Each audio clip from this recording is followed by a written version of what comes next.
The question is often asked, when will UFO disclosure happen? The answer is, it has already happened. It happened in 2001 at the National Press Club in Washington, D.C., where military, NASA, and intelligence agency whistleblowers testified to their involvement in the UFO cover-up and the back engineering of extraterrestrial technologies.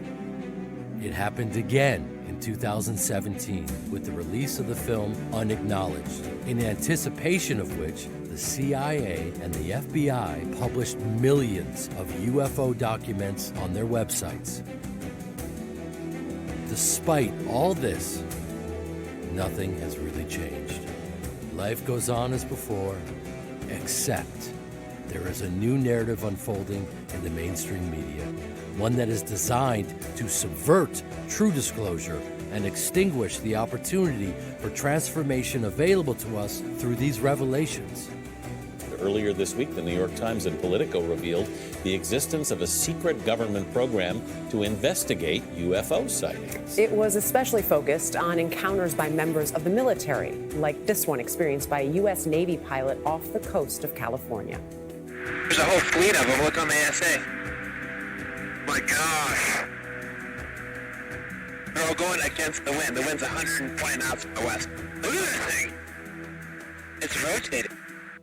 Average people see UFOs, on the news, right? All of a sudden it's real. UFOs, we've been tracking them in the sky. And they go, okay, well, were the tinfoil hat people right? It took a long time for the mainstream media to finally admit that, yeah, they are in fact real. Why did we wait that long? Why did we wait for the mainstream media to tell us before we finally believed, hey, this is actually happening? And the challenge is, if there's potentially multiple narratives, how do you decide which one to go with? Back in the 1990s, I was read into or briefed on a project that involved an interagency group that had the ability to disclose the ET presence in a way that would frighten everyone on Earth and convince the public that there was an alien threat, which is completely false. It's all a lie. And that this had been developed in the 50s, and they had been developing the means and the psychological warfare to make that happen. So in the 1990s, I wrote a paper called When Disclosure Serves Secrecy. And what that means is there are two kinds of disclosures that might happen. A truthful one that is also a hopeful one, which is what I gave up my medical career to try to actuate and do. And then there's the one that is spun by the spinmeisters in Washington and at the Pentagon and CIA, which runs like this. It's true, the UFOs are real. They are here as a threat. They're violating our airspace. They're a national security and a threat to our sovereignty. I'm quoting. The purpose of the program, Advanced Aerospace Threat Identification Program, was really designed to do just that. From a national security perspective, identify those things that we see and try to ascertain and determine if that information is a potential threat to national security.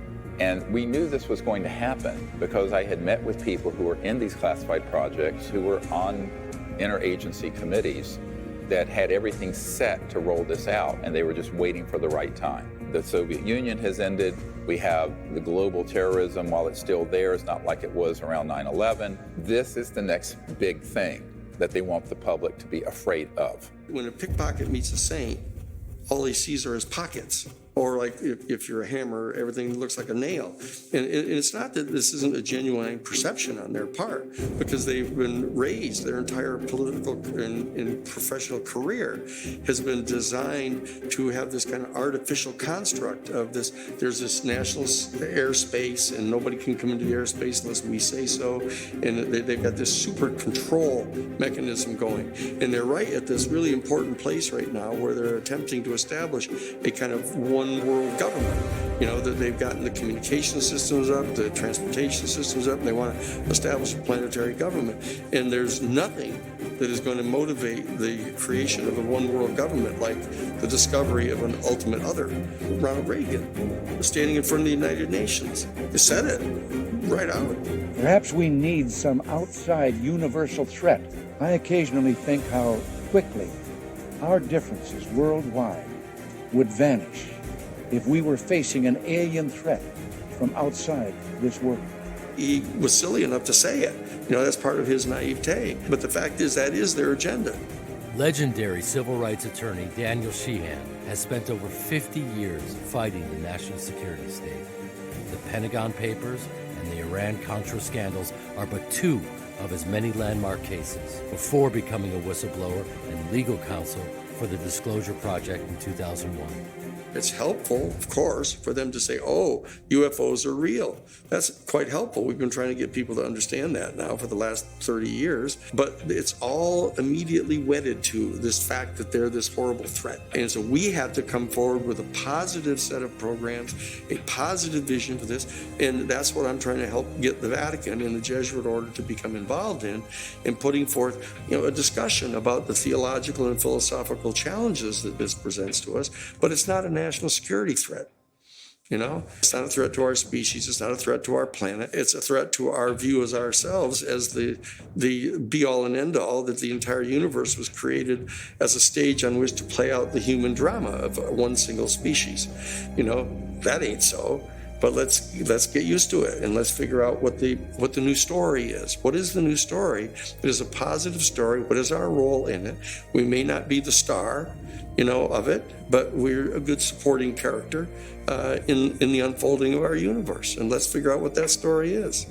The success of Unacknowledged, which has been seen by hundreds of millions of people now. Have you not watched Unacknowledged?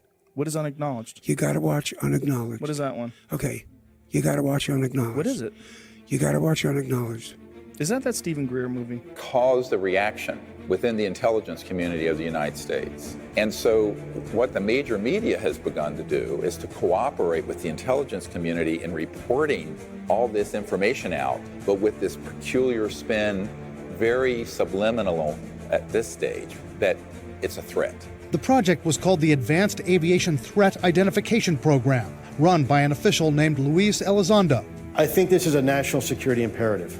We have clear things that we do not understand how they work, operating in areas that we can't control. One of my first cases coming out of law school was for NBC to establish the right of journalists to protect their confidential news sources. I did the amicus briefs for the New York Times and the Washington Post, and also for CBS and ABC. And it was at that time that I began to realize that there was this close working relationship between the board of editors of the New York Times and the national security community. That there's conversations going on all the time between the board of editors and the national security people. And we actually got an affidavit from Teddy Sorensen saying that, oh yes, the national security state and CIA and everybody consult regularly with the New York Times to get them not to tell information about covert operations that we're engaged in. I was surprised to find that out at that point. I began to do an investigation about this as the lawyer for the Times now and for NBC, and found out that there were 42 full-time Central Intelligence Agency or NSA people employed by the major national news media. And they had an entire project called Project Mockingbird. And that they were deeply embedded with the major national news media, and they were constantly, from their point of view, safeguarding the information that was going to be allowed to get out. And it was quite clear that they viewed themselves as all part of the same basic fraternity. They all shared in the patriotic vision of the Central Intelligence Agency, being able to go around the world. The thing that we had the biggest challenge with on the Pentagon Papers case is they didn't want to reveal the fact that there was a massive assassination program going on, and it was being funded by heroin trafficking, to keep it away from the congressional funding investigations, etc. I thought this was a terribly newsworthy thing to tell about, but it was beyond the pale. That was not to be talked about here. You can talk about how bad the Vietnam War was, and even the fact that they lied about the Bay of Tonkin incident, but not this. Even the Air Force Office of Special Investigations officer, Richard Doty, admitted that he would bring bags of cash to national security editors in the major media to get their cooperation in this narrative. So every news agency, every television, radio station in the Albuquerque or Santa Fe area had our snitches in there. So we knew, and we paid them. We paid them good money. One of the reasons you get the people is you pay them. And And that was controversial. That was somewhat controversial. Do you know of national media that have had this? Oh, yes, yeah. I'm not going to name them. What you have now is a concerted effort between mainstream media, social media platforms, and tech giants to say, let's gain control back of the narratives that we require to make sure that we can control how people think about certain topics. So now you have this fear-driven, you have this tight little box of what the UFO and the extraterrestrial subject is really about, how it relates to military, government spending, weapons, all the sort of conversations that are very common in the mainstream that people are going to relate to, that they, okay, I can piece the typical dots together. Let me give you a great example. If you look at a lot of the Disclosure Project materials, which is beyond the scope of this film, we identified dozens of people who were at intercontinental ballistic missile, nuclear silos, nuclear weapons areas, who had UFOs come in to those areas, surveilling them, but in some cases rendering those missiles unlaunchable. Now, most of the men that were in those silos have said to me personally, they felt that these ETs were saying, please don't blow up this beautiful planet. But if you do, if you go to mutual assured destruction, the full launch of nuclear weapons globally, we can intercept a lot of them so that you don't go to a full extinction level event. They felt that it was actually a very hopeful thing that happened. Meanwhile, people came along, took the same data, the same cases, and spun it into a national security threat. One set of facts, two narratives, diametrically opposed, opposite.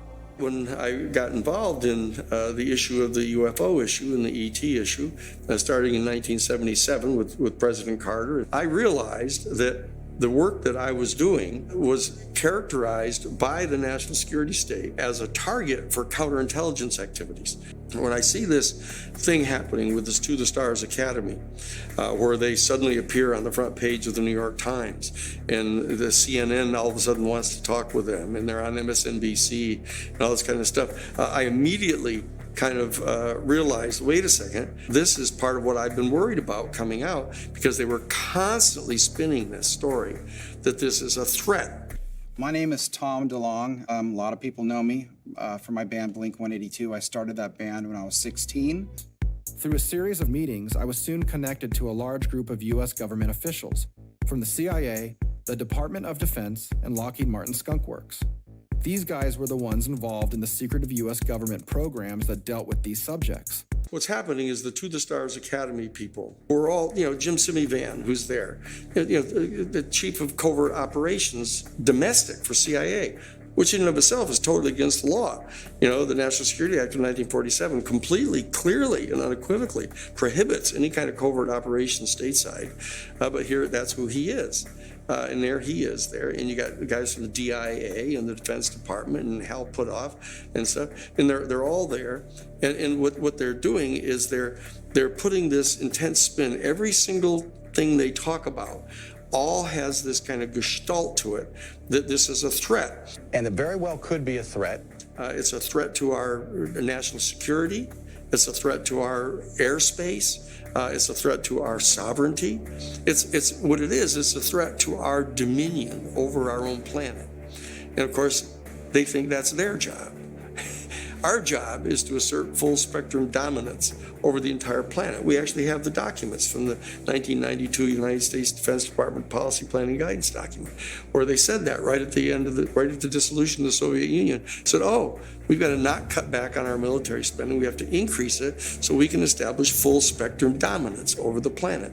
And so you know what their agenda is, the national security state. It's not for the defense of our sovereignty. The danger of this, of course, is that this is exactly what all fascistic demagogues do to an innocent target, whether it be Jews in Germany or African Americans in this country. They will create sort of a boogeyman effect to try to get people mobilized against it. You're one ugly motherfucker.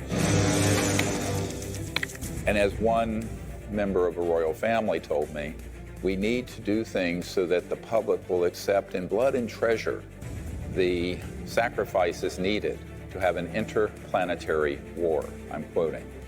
Bombshell CIA documents, previously published by the Disclosure Project, reveal a decades-long psychological warfare campaign to cultivate a culture of fear towards extraterrestrials. And it's interesting that Hollywood and the clandestine services are both spend most of their time convincing people that something that's not true is in fact true. I think probably Hollywood is full of CIA agents, and we just don't know it. And I wouldn't be surprised at all to discover that this was extremely common. Intelligence assets within Hollywood have made billions of dollars popularizing the narrative that humanity's first encounter with ETs will be a devastating bloodbath.